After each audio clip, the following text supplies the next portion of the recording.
ඔයා තාමත් ඔයාගේ ඉකෝන් සාදරන නෝට් එක කටපාඩම් කරලා අමාරුවෙන් ඉකෝන් වලට ලකුණු ගන්න දරුවෙක්. එහෙමත් නැත්නම් මේ වෙති ඉකෝන් සබ්ජෙක්ට් එක සම්පූර්ණයෙන් පා කරගත්ත මම ඉකෝන් වලට අදක්ෂයි කියලා ඉතින් ඉන්න දරුවෙක්. මේ කවුරුණත් ඔයා දැනගන්න ඕන කාරණාව තමයි ඔයා තාමත් හරියටම හරිම කෙනාගෙන් ඉකෝන් ඉගෙන ගත්තේ නැහැ කියන එක. ප්‍රශ්නේ ඕක තමයි ආර්ථික විද්‍යාවේ අනේ සර් මට තීරය ටික පුළුවන්. පේපර් එකට උත්තර ලියා ගන්න මට තේරෙන්නේ නැහැ. ඔක තමයි ළමයින්ට තියෙන ප්‍රශ්නේ. ඔයාට අවුරුදු දෙකක් ඇතුළේ පාඩම් පහක් ඉගෙන ගන්න බෑ කියලා කියන්නේ. ඔයාට තව සෑහෙන දේවල් කරන්න තියෙනවා. ඔයාට අනිවාර්යෙන් ඉකෝන් වලට ලකුණු 80ට වඩා වැඩි ඒකක් කියන එක නතර කරන්න ඔයාටවත් බෑ. මම කියන්නම් මම 2015 අවුරුද්දේ මට වෙච්ච දේ උදාහරණයක් විදිහට අරන්. work hard නෙමෙයි work smart විදිහට ඉකෝන් වලට ඒකත් ගන්න. Econ topic on topic economics with Menaka Balasuriya. ප්‍රථමයෙක් වෙන්න ප්‍රථමයෙක්ගෙන් දැනගන්න. ඔයා තාමත් ඔයාගේ ඉකෝන් සාදරන නෝට් එක ගෙදර අරන් ගිහිල්ලා සම්පූර්ණයෙන්ම කටපාඩම් කරලා අමාරුවෙන් ඉකෝන් වලට ලකුණු ගන්න දරුවෙක්. එහෙමත් නැත්නම් මේ වෙති ඉකෝන් සබ්ජෙක්ට් එක සම්පූර්ණයෙන් පා කරගත්ත මට ඉකෝන් බෑ මම ඉකෝන් වලට අදක්ෂයි කියලා ඉතින් ඉන්න දරුවෙක්. මේ කවුරුණත් ඔයා දැනගන්න ඕන කාරණාව තමයි ඔයා තාමත් හරියටම හරිම කෙනාගෙන් ඉකෝන් ඉගෙන ගත්තේ නැහැ කියන එක. හොඳයි. අද මේ වීඩියෝෙන් අපි කතා කරන්න යන්නේ කලා සහ වාණිජ්‍ය විෂය ධාරාවන්ගෙන් උසස් පෙළ හදාරන දරුවන්ට වැඩිම ඉසඩ් අගයක් දෙන සුපිරිම සබ්ජෙක්ට් එක වෙන ඉකෝන් සබ්ජෙක්ට් එකට අදාළව හොඳ රිසල්ට් එකක් අරගෙන හොඳ කැම්පස් එකට යන්න ඔයා මොන වගේ දේවල්ද සබ්ජෙක්ට් එක සම්බන්ධයෙන් දැනගෙන ඉන්න ඕනේ කියලා කතා කරන්න යනවා. එහෙමනම් මුලින්ම කියන්න මම කවුද කියලා. මම 2015 අවුරුද්දේ වාණිජ්‍ය අංශයෙන් උසස් පෙළ හදාරන වාණිජ්‍ය ශිෂ්‍යයෝ යන්න හීන දකින කැම්පස් එක ජපුර කැම්පස් එකේ මූල්‍ය අධ්‍යනාංශයේ අධ්‍යයන කටයුතු ඉවර කරලා දැන් රිකිල්ල ගස්කඩ ඇතුළු නගර කීපයක වෘත්තීය ආර්ථික විද්‍යා දේශකයෙක් ඉකෝන් සර් කෙනෙක් විදියට කටයුතු කරන සර් කෙනෙක්. එහෙමනම් අපි බලමු මොනවද 12 සහ 13 වසරවලදී ඔයාට ඉකෝන් සබ්ජෙක්ට් එකේ ඉගෙන ගන්න තියෙන්නේ කියන එක right. ඉකෝන් වලට ගොඩක් කලා විෂය ධාරාවන් ඇතුලේ ළමයින්ගේ ලොකු ට්‍රෙන්ඩ් එකක් තියෙනවා. මොකද ළමයි දන්නවා ඉකෝන් කරොත් එහෙම සාමාන්‍ය මගේ අත්දැකීමට අනුව පුතේ සමහර වෙලාවට ඉකෝන් කරලා ඉකෝන් වලට එකක් B1 C1 B1 ගත්ත දරුවනුත් ගොඩක් කලා විෂය ධාරාවෙන් ලොකු රෑන්ක් එකක් ඉස්සරහට ඇවිල්ලා හොඳ කැම්පස් එකට යන්න පුළුවන් හැකියාව ඒගොල්ලන්ට හම්බෙලා තියෙනවා. ඒ නිසා කලා විෂය ධාරාව හදාරන දරුවන්ටත් මේකේ ලොකු ට්‍රෙන්ඩ් එකක් තියෙනවා ඉකෝන් සබ්ජෙක්ට් එක හදාරන්න. ඒගොල්ලෝ හැමෝම අහගන්න මේ සබ්ජෙක්ට් එක අමාරුයි කියන මතය අයින් කරන්න මම යන්නේ බොහොම ලේසි විෂයක් ඔයා හරියට ඕගනයිස් වෙලා පාඩම් කරොත්. 12 සහ 13 වසරේදී ඔයාට ඉගෙන ගන්න තියෙන පුතේ ඉකෝන් සබ්ජෙක්ට් එකට අදාළව පාඩම් 12යි. එතකොට කෙනෙක් විදිහට දෙන්න පුළුවන් පාඩම් 12යිද? හරි ලේසියි නැහැ. ආගන්නක සාමාන්‍යයෙන් බිස්නස් ස්ටඩීස් වල පාඩම් 18ක් තියෙනවනේ. හැබැයි ඉකෝන් වල තියෙන්නේ පාඩම් 12යි. එතකොට මේ පාඩම් 12ක් ඕගලන්ට විශේෂ ශාස්ත්‍රයට ඇතුළත් කරලා තියෙන හේතුව මේ පාඩම් ටිකක් පුළුල් සාමාන්‍ය සබ්ජෙක්ට් වලට වඩා ටිකක් පුළුල් පාඩම් 12ක් තමයි ඉකෝන් අපිට ඉගෙන ගන්න තියෙන්නේ. අපි කතා කරමු හැබැයි මොනවද ඔයාට 12 නිසා 13 දී ඉගෙන ගන්න යන්නේ කියලා right. ඒ වඩා ඒ ගැන කතා කරන්නයි අපි දැන් යන්නේ. 12 වසරේදී ඔයාට ඉගෙන ගන්න තියෙන්නේ පාඩම් 6යි.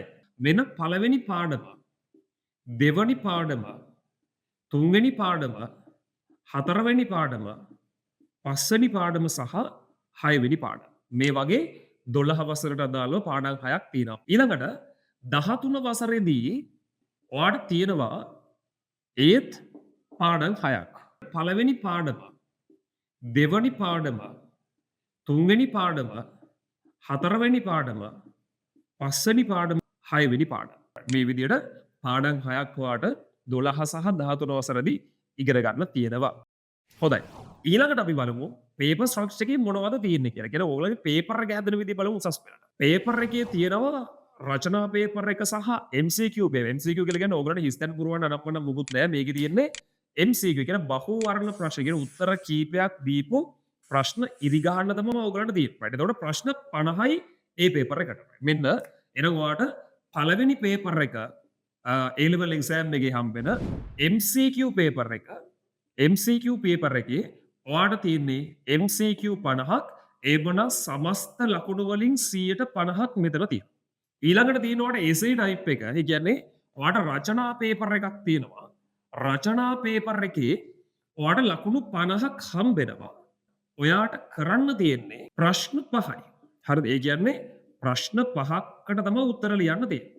එතකොට මේ රචනා ප්‍රශ්න පහ හැදෙන්නේ මේ පාඩම් 12න් වනේ. අපි බලමු මේ පාඩම් 12න් කොහොමද රචනා ප්‍රශ්න පහකට උත්තර ලියන්න හැදෙන්නේ කියන එක. දැන් මෙන්න මේක කතාව. ඔයාට ප්‍රශ්න පහක් තෝරගෙන ලියන්න තියෙන්නේ සම්පූර්ණ රචනා ප්‍රශ්න 10කින්. ඒක තමයි ඉක්කොටලා තියෙන වාසිය. හරිද මොකද්ද? රචනා ප්‍රශ්න 10කින් පහක් තෝරගන්න පුළුවන්. බලන්න කොච්චර ලේසි කරලා තියෙනවද කිය. හරි? අහගන්න. එතකොට බලමු මේ ප්‍රශ්න 10 හැදෙන්නේ කොහොමද කියලා. ඊට පස්සේ MCQ පේපර් එකට අපි යනවා. හරි අහගන්නකො. ප්‍රශ්න 10 හැදෙන්නේ මෙන්න මෙහෙමයි. හොඳයි. ඔයාට මේ 12 වසර පළවෙනි පාඩමෙන් හැදෙනවා ඔයාටගේ රචනා පේපර් එකේ පළවෙනි ප්‍රශ්නේ. දෙවනි පාඩමෙන් ඔයාට දෙවනි ප්‍රශ්නේ හැදෙනවා. තුන්වෙනි පාඩමෙන් තුන්වෙනි ප්‍රශ්නේ හැදෙනවා. හතරවෙනි පාඩමෙන් හතරවෙනි ප්‍රශ්නේ හැදෙනවා. එතකොට පුතේ 12 වසරෙන් ඔන්න ප්‍රශ්න 4ක් ඇවිල්ලා ඉවරයි පේපර් එකට. එහෙනම් තව එකයිනේ එන්න ඕනේ. හරි? ඒක එන්නේ මෙන්න මේ වගේ 5 සහ 6. හරිද? 5 සහ 6 කියන පාඩම් දෙකෙන් පස්වෙනි ප්‍රශ්නේ හැදෙනවා. එහෙමනම් 12 වසරට අදාළව පාඩම් 6න් මෙන්න මේ විදිහටයි ප්‍රශ්න පහක් ඔයාලට හැදෙන්නේ. හරිද? හොඳයි. ඊළඟට 13 වසරත් මේ පැටර්න් එක මේ විදිහටම තියෙනවා. එහෙනම් මොකද වෙන්නේ? පළවෙනි ප්‍රශ්නේ හැදෙන්නේ පළවෙනි පාඩමෙන්, දෙවනි ප්‍රශ්නේ හැදෙන්නේ දෙවනි පාඩමෙන්, තුන්වෙනි ප්‍රශ්නේ හැදෙන්නේ තුන්වෙනි පාඩමෙන්, හතරවෙනි ප්‍රශ්නේ හැදෙන්නේ හතරවෙනි පාඩමෙන්, පහ සහ 6 පාඩම් වලින් පස්වෙනි ප්‍රශ්නේ හැදෙනවා. එහෙනම් මෙන්න මේ විදිහටයි පාඩම් 10ක් ඔයාලේ පේපර් එකට රචනා පේපර් එකට එන්නේ දරුවෝ. හරි ඔන්න කලා විෂය කරන සහ වාණිජ විෂය කරන දරුවෝ මේ ගැන මුලින් දැනගෙන හිටියද කියලා පොඩක් බලන්න. අපි බලමු දැන් කොහොමද අපි ඕගනයිස් වෙලා මේ ලකුණු 50 ගන්න කියන එක සම්බන්ධයෙන්. හරි හොඳට අහගෙන ඉන්න මම කියන දේ. හරි පැහැදිලිවම අවධානයෙන් අහන් ඉන්න. ඔයා ආර්ථික විද්‍යාව අමාරුයි කියලා හිතන් ඉන්න එක මෙතනින් නැති වෙලා යනවා. අහගන්න මොකද්ද කියන එක. මෙන්න මේකයි. අපි හිතමු අවුරුදු 2ක කාලයක් ඔයාට මේ විෂය ඉගෙන ගන්න තියෙනවනේ. ඒ කියන්නේ 12 සහ 13 වසරවලදී අවුරුදු 2ක කාලයක්ම ඉගෙන ගන්න තියෙනවා පුතා. හරිද? එතකොට පළවෙනි පාඩමයි මේ අවුරුදු 2ක ඇතුළත ඔයා පළවෙනි පාඩමයි දෙවනි පාඩමයි තුන්වෙනි පාඩමයි රයිට්. ඊළඟ කාරණා මෙන්න මේකත් පොඩ්ඩක් අහගන්න. ප්‍රශ්න 10ක් තියෙනවා කියලා මම කිව්වා රචනා පේපර් එකේ. පුතේ මේකෙත් කොටස් දෙකකට තමයි රචනා පේපර් එක ඇදලා තියෙන්නේ. පළවෙනි එකෙන් 5යි ඊළඟ එකෙන් 5යි. එතකොට ඔයා මේ රචනා පේපර් එකේ කොටස් දෙකිනුත් එක කොටසකින් අවම දෙකක්. ඒ කියන්නේ එක කොටසකින් 3ක් තෝරගන්න පුළුවන්. අනිත් එකෙන් එහෙමනම් දෙකක් තෝරගන්න. මොකද අවම දෙකක්නේ. එහෙම නැත්නම් ඔයාට දෙවනි කොටසෙන් 3ක් තෝරගෙන ඊළඟ පළවෙනි කොටසෙන් 12 වසරෙන් දෙකක් තෝරගන්න පුළුවන්. හරි? ඒ කියන්නේ ප්‍රශ්න පහකට ලියද්දී රචනා පේපර් එකේ කොටස් දෙකෙන් අවමයක් දෙකක් තියෙන නිසා එකකින් 3ක් තෝරගත්තොත් අනිත් එකෙන් දෙකක් අනිවාර්යෙන් තෝරන්න වෙනවා. රයිට් බලමු එහෙනම්. අපි මෙහෙම හිතමු. ඔයා මෙන්න මේ 12 වසර පාඩම් වලින් පළවෙනි ප්‍රශ්නේ පළවෙනි පාඩමට අදාළව කොටස මේ අවුරුදු දෙක ඇතුළේ කව කරගන්න. ඊට පස්සේ දෙවනි පාඩමත් ඔයා මේ අවුරුදු දෙක ඇතුළේම ඉගෙන ගන්නවා. ඊළඟට තුන්වෙනි පාඩමත් ඉගෙන ගත්තා කියලා කියන්නේ ඔයාට පැහැදිලි වෙන්න ඕනේ ඔයාට රචනා ප්‍රශ්න 3ක් ලියන්න පුළුවන්. අවුරුදු දෙක ඇතුළත ඔයා ප්‍රශ්න පාඩම් 3යි ඉගෙන ගන්න ඕනේ. හරි? ඒ කියන්නේ මේක වැරදියට වටහා ගන්න එපා. මම මෙතනදී කියන්නේ ඕගොල්ලන්ට මේ පාඩම් 5ක් ඉගෙන ගත්තොත් කොච්චර දුරක් ඉකොන් වල යන්න පුළුවන්ද කියන එක සම්බන්ධයෙන් කියලා දෙන්නයි යන්නේ. මෙයා ගන්නවා. ඔයා දැන් මේ අවුරුදු දෙක ඇතුළත පාඩම් 3ක් ඉගෙන ගන්නවා. ඒ වගේම 13 වසර මේ පාඩමයි ඉගෙන ගන්නවා. ඒ කියන පුතේ සම්පූර්ණ පාඩම් 5ක් ඉගෙන ගත්තා කියන්නේ ඔයාට රචනා ප්‍රශ්න 5කට ලියන්න පුළුවන් නේද? රයිට් ලේසියිනේ. හරි කියන්නේ මේ රචනා පේපර් එකේ ප්‍රශ්න 5ට ඔයා ලෑස්ති වෙලා ඉවරයි අවුරුදු දෙක ඇතුලේ. හරිද? ඊළඟට මේ පාඩම් 5ක් තෝරගත්තා කියලා කියන්නේ පුතේ පාඩම් 12ක් තියෙන සිලබස් එකකින් 50ක් නේ. ඇත්තටම කිව්වොත් ඉතින් 50ක් කියලා කියන්නේ 12කින් 6ක් තමයි. හැබැයි ආසන්න වශයෙන් කියලා කිව්වට ඇත්තටම මෙන්න මේ පාඩම් 5ට අදාළව පුතේ ඔයාට මෙන්න මේ MCQ ප්‍රශ්න 5ට අදාළ 50ට අදාළවත් MCQ 25කට ලියන්න අවස්ථාව හම්බෙලා තියෙනවා. පැහැදිලිව කිව්ව එක. ඒ කියන්නේ පුතේ MCQ 50ක් තියෙන පේපර් එකේ 25කට ඔයාට ලියන්න පුළුවන් මේ පාඩම් 5 ඉගෙන ගත්තොත්. මොනවා හරි පාඩම් 5ක් ඉගෙන. ඒ විදිහටයි පේපර් ස්ට්‍රක්චර් එක හදලා තියෙන්නේ. එහෙමනම් ඔයාට අවුරුදු 2ක කාලයක් හම්බෙලා තියෙනවා ඉකෝට් සබ්ජෙක්ට් එක ගොඩ දා ගන්න. ඔයාට අවුරුදු 2ක් ඇතුලේ පාඩම් 5ක් ඉගෙන ගන්න බෑ කියලා කියන්නේ ඒක ප්‍රශ්නයක් තියෙනවනේ නේද? එහෙමනම් මම මේ කියන්නේ ඕගනයිස් වෙලා කොහොමද ඉක්කොනට ලේසියෙන් ඒකක් ගන්න කියන එක. හරි මම කිව්වට කලා විෂය හදාරන දරුවන්ට සමහරලාට ඉක්කොනට B එකක් C එකක් කියලා කියන්නේ පුතේ ලොකු රිසල්ට් එකකට යන්න හේතු වෙනවා. ප්‍රශ්න 5ක් ගොඩදාගෙන ලකුණු 50ට අනිවාර්යෙන්ම අවුරුදු 2 ඇතුළේ ලෑස්ති වුණාම ඔයාට පුතේ ඔටෝමැටිකලි ප්‍රශ්න 25ක් MCQ එකකුත් කරන්න පුළුවන්. එහෙනම් හොඳට කල්පනා කරලා හිතලා දරුවෝ කියන්න මොකද්ද? ඔයාට සමස්ත ලකුණු 100න් 75කට ඔයා ඕල්රෙඩි ලෑස්ති වෙලා ඉන්නේ. කියන්නේ ඔයා ලකුණු 75කට ලෑස්ති දැන්. හරි. හොඳයි. එහෙමනම් ඔයා අනිත් විෂය අනිත් මේ සබ්ජෙක්ට් එකේ අනිත් පාඩම් ටික පුතේ ඔයා පාඩම් නොකර ඉන්නේ නැහැ. ඔයා ගැන කතා කරනවා, ඔයා පාඩම් කරනවා, ක්ලාස් වල අපි ඒවට වැඩ කරනවා. ඒත් එක්ක ඔයා අනිවාර්යෙන් මේ පාඩම් පාඩම් කරගන්න ඕනේ. හරිද? ඒ කියන්නේ ඔයාට අනිවාර්යෙන් ඉකෝන් වලට ලකුණු 80ට වඩා වැඩි ඒකට යන්න පුළුවන්. හරිද? මේක මම කියන්නේ ප්‍රායෝගික උදාහරණයකින්. මම කියන්නම් මම 2015 අවුරුද්දේ මට වෙච්ච දේ උදාහරණයක් විදිහට අරගෙන. දිස්ත්‍රික් රෑන්ක් එකක් එක්ක ජපුර කැම්පස් එකට යන්න නම් අපි හිතමු සාමාන්‍යයෙන් හොඳ රිසල්ට් එකක් ඇත්තටම ලකුණු 80ට 85ට වඩා වැඩි ලකුණු අනිවාර්යෙන් විෂයන් තුනටම තියෙන්න ඕනේ. කියන්නේ ඒ තුනක් අනිවාර්යෙන්ම තියෙන්න ඕනේ. එතකොට මේ ඒ තුන ගන්න ඕගලන් දන්නවා ඕගලන්ට උසස් පෙළ විභාගයේ මුලින්ම ලියන්න තියෙන ආර්ථික විද්‍යාව. ආර්ථික විද්‍යාව විෂයේ උදේ මුලින්ම ලියන්න හම්බෙන්න ඕනේ MCQ පේපර් එක. මම කැමතිම විෂය මුලින්ම ලියන්න හම්බෙන MCQ එක. මම සාමාන්‍යයෙන් හිතාගෙන යනවා 2015 වෙච්ච සිද්ධිය. මම හිතාගෙන යනවා මම අඩුම තරමේ මේ 50න් 40ක්වත් හරියට ගොඩ දාගන්න කියලා හිතාගෙන යනවා. හරිද? මේ 40 ගොඩ දාගන්න කියලා හිතාගෙන ගියාට මේ දන්නම ප්‍රශ්න කිහිපයක්ම මගහැරිලා මට ගන්න පුළුවන් හැකියාව හම්බෙන්නේ ලකුණු 50න් 36ක් විතරයි. ඒ කියන්නේ 50න් 36ක් විතර මම ගන්නවා. හරිද? 50න් 36ක් විතර මම ගන්නවා. ඒ කියන්නේ මට මම දන්නම ඒවා කීපයක් මට වැරදිලා තියෙනවා ගෙදර ඇවිත් බලද්දි. ඒ කියන්නේ MCQ පේපර් එකේ මට එක්සෑම් එක සම්පූර්ණයෙන් එපා වෙනවා. හැබැයි මම අර පාඩම් කරලා තිබුණ ප්‍රශ්න 5ට අදාළව මම ලෑස්ති වෙලා තිබුණ අවුරුදු 2ක කාලයක්.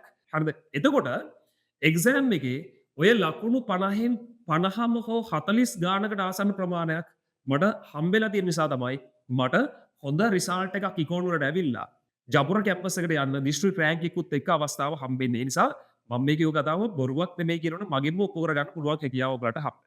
එහෙමනම් මෙන්න මේක තමයි ඉකෝන් වලට අදාළව සිලබස් එක ඇතුලේ ඔයගලන්ට කතා කරන්න තියෙන්නේ. right එහෙනම් පේපර් ස්ට්‍රක්චර් එක පැහැදිලි. MCQ 50යි, රචනා පේපර්ස් 10යි, රචනා ප්‍රශ්න 10යි. ඒකෙන් ප්‍රශ්න 5ක් තෝරගන්න ඕනේ. ප්‍රශ්න 5කට උත්තර ලියනකොට පාඩම් 5ක් ප්‍රමාණවත් වෙනවා. මේ පාඩම් 5න් MCQ 25කට ලියන්න පුළුවන් වෙනවා. already ලකුණු 75ක් විතර තියෙනවා. ඔයාට එතනින් එහාට ළමයි අනිත් පාඩම් ටිකත් පාඩම් කරගත්තා නම් ඉකෝන් වලට ඒකක් කියන එක නතර කරන්න ඔයාටවත් බෑ. ඊට පස්සේ අපි කතා කරමු ඇත්තටම කොහොමද මේ ලකුණු 50ට ලෑස්ති වෙන්නේ. හොඳයි. ඔයා සේරටම කලින් තියරි කොටස් ටික ඔයා කටපාඩම් කරුත් කවදාවත් මේ ලකුණු ගන්න බෑ. ඔයා කරන්න ඕනේ තාර්කිකව ඉස්සෙල්ලාම තියරි ටික සිද්ධාන්ත ටික ඔයගොල්ලෝට දාගන්න. ඒක පළවෙනි පාඩමේ මූලික ආර්ථික සංකල්පවල ඉඳලා හරිද? ඉල්ලුම සැපයුම නම් මෙතන මේ කියන විෂයක් අනිවාර්යෙන් ඔයා කිසිම ඩවුට් එකක් නැතුව කිසිම සැකයක් හිතේ නැතුව හරියටම තාර්කිකව ඉගෙන ගන්න ඕනේ. හරිද? ඒක තමයි මුලින්ම කරන්න ඕන කාරණාව. ප්‍රශ්න අහන්න ඕනේ, මේකේ හොයලා බලන්න ඕනේ, පේපර්ස් බලන්න ඕනේ, සර්ලගෙන් ප්‍රශ්න කරගෙන අහන්න. හරිද? මේ විදිහට තියරි ටික මුලින්ම ඉගෙන ගන්න. ඊට පස්සේ ඔයාට මුදේ තියරි ඉගෙන ගත්තට ඉකෝන් වල රචනා පේපර් එකට උත්තර ලියන්න කවදාවත් හරියට උත්තර කියලා සම්පූර්ණ ලකුණු ගන්න බෑ අනේ කරාට. ඒ නිසා ඒ සම්බන්ධයෙන් හොඳ ගයිඩ්ලයින් එක, හොඳ ගයිඩ් එකක් එක්ක ඔයා මුල ඉඳලා පළවෙනි ප්‍රශ්නෙට උත්තර ලියන දවසේ ඉඳලම රචනා පේපර් එකට උත්තර ලියන විදිය සම්බන්ධයෙන් ඔයාගේ සර්ගෙන් හරියටම පැටර්න් එක ඔයා ගන්න ඕනේ. හරිද? ඒක තමයි ඊළඟ කාරණාව. එහෙමනම් ඔයා මේක ටික දවසක් ප්‍රැක්ටිස් කරද්දී පාඩම් දෙක තුනක් ඉස්සරහට යනකොට මේ පැටර්න් එක ඔයාට ඔටෝමැටිකලි එකට එනවා. ඒ කියන්නේ මේක අමාරු නැහැ. ගොඩක් ළමයින්ට තියෙන ප්‍රශ්නේ ඕක තමයි ආර්ථික විද්‍යාවේ. අනේ සර් මට තියරි ටික පුළුවන්. හැබැයි පේපර් එකට උත්තර ලියා ගන්න මට තේරෙන්නේ නැහැ. ඕක තමයි ළමයින්ට තියෙන ප්‍රශ්නේ. හරිද? හැබැයි මම කියන්නේ මේ පැටර්න් එක මුල ඉඳලා පළවෙනි පාඩමේ ඉඳලම ප්‍රැක්ටිස් කරන්න. අවුරුදු කියන්නේ පාඩම් කීපයක් ඉස්සරහට යනකොට ඔයාට මේක නිකම්ම ඔටෝමැටිකලි ඔයාගේ ඇඟට එනවා. උදේ ඔයා ඊළඟට කරන්න ඕන කාරණාව තමයි ඔයා ලියන පාඩම් 5ට හරියටම තීරණය කරලා මම කිව්වා පාඩම් 5ක් විතරක් නෙමෙයි. තව ඔයා තව එක්ස්ට්‍රා පාඩම් 2ක්වත් රචනා පේපර් එකට ලෑස්ති වෙන්න ඕනේ. හරිද? ඒක තමයි අපි ඕගනයිස් වෙලා වැඩ කරන දිස්ත්‍රික් රෑන්ක් එකට වැඩ කරන දරුවෙක්ගේ විදිහ.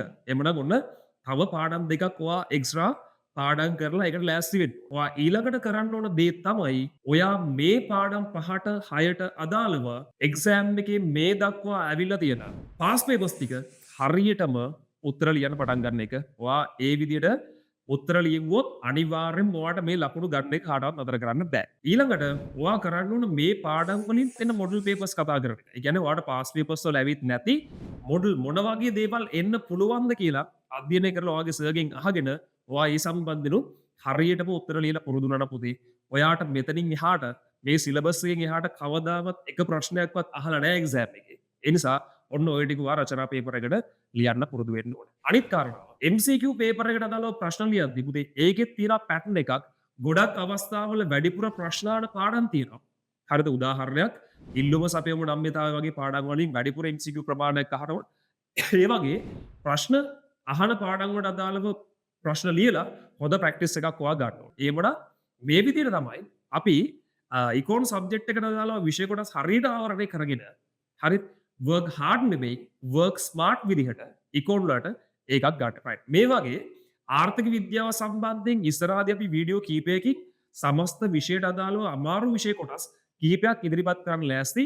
ඒ වගේම ඔයාට ආර්ථික විද්‍යාවේ මොනවා හරි සම්බන්ධයෙන් ඉගෙන ගන්න, ඔයාට තේරුම් ගන්න බැරි මොනවා හරි විෂය කොටසක් සම්බන්ධයෙන් ඉකෝන් ටොපික් එකෙන් ඔයාට ඉදිරිපත් කරන්න ඕනේ විෂයක් සම්බන්ධයෙන් මොනවා හරි දෙයක් තියෙනවා නම් ඔයත් කමෙන්ට් එකක් දාන්න. මොනවද ඔයාට ඉගෙන ගන්න තියෙන මොන වගේ විෂයන් සම්බන්ධද ඔයාට මොන වගේ විෂය කොටස්ද ඔයාට අපි වීඩියෝ කරලා දාන්න ඕනේ කියන එක සම්බන්ධයෙන් එහෙමනම් ඔය විදිහට තමයි අපි ඉකෝන් වලට හරියට ඒකක් අරගෙන දිස්ත්‍රික් රෑන්ක් එකක් දාලා ප්‍රථමයන් අතරට එකතු වෙලා ඇත්තටම හොඳම කැම්පස් එකට යන්නේ.